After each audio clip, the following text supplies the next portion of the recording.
ছেলে মেয়ে যদি একরোখা জেদি হয় তাহলে কিন্তু সেই বাবা মায়ের কষ্টের আর শেষ নেই। হ্যালো এভরিওয়ান, আসসালামু আলাইকুম। তো প্রতিদিনের মতো চলে আসলাম আজকেও আলিফকে নেওয়ার জন্য।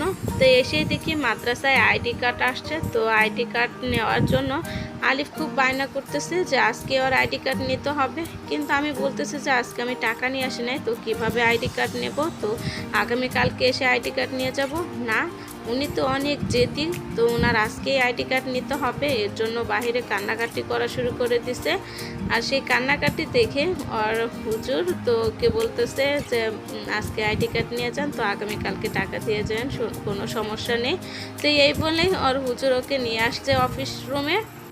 তো হুজুরি কথাবার্তা বলে ওকে যে আইডি কার্ড দিয়ে দিচ্ছে, রেডি করে দিচ্ছে, আর ওর আইডি কার্ডটা খুঁজতেছে। আর এদিকে এই যে হুজুর ওর টুপিটা ঠিক করে দিচ্ছে। আর মাশাআল্লাহ আলহামদুলিল্লাহ মাদ্রাসার সকল হুজুরই আলিফকে অনেক স্নেহ করে, আদর করে। শুধু আলিফকে না, সব বাচ্চাকে ওনারা অনেক স্নেহ ভালোবাসার সাথে পড়ায়।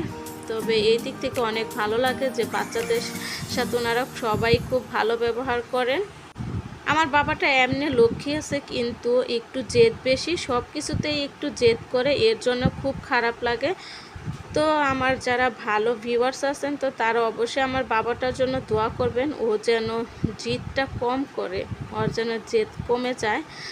তো এই যে আমার বাবাটার আইডি কার্ড খুঁজতেছে। তো সবার শুরুতে আমার বাবাটা আজকে আইডি কার্ড নেবে। তো আইডি কার্ড নিতে এসে উনি খুবই খুশি হয়েছে আইডি কার্ড পেয়ে। দেখুন কি একটা হাসি দিচ্ছে। আর হুজুরা তো সবসময় ওর এই হাসির প্রশংসা করে, যে ওকে যখনই দেখি তখনই ওর মুখে একটা হাসি লেগেই থাকে। আর এই যে এই হচ্ছে আমার বাবাটার আইডি কার্ড। আইডি কার্ডটা কিন্তু খুব সুন্দর হয়েছে। তবে সব বাচ্চাদেরই মাদ্রাসা, স্কুলের, প্রতিষ্ঠানের একটা করে আইডি কার্ড থাকা খুবই জরুরি, কারণ এখন যেই হারে বাচ্চা কাচ্চা হারাচ্ছে খুবই ভয় লাগে। তবে যাই হোক, আজকে দিনটা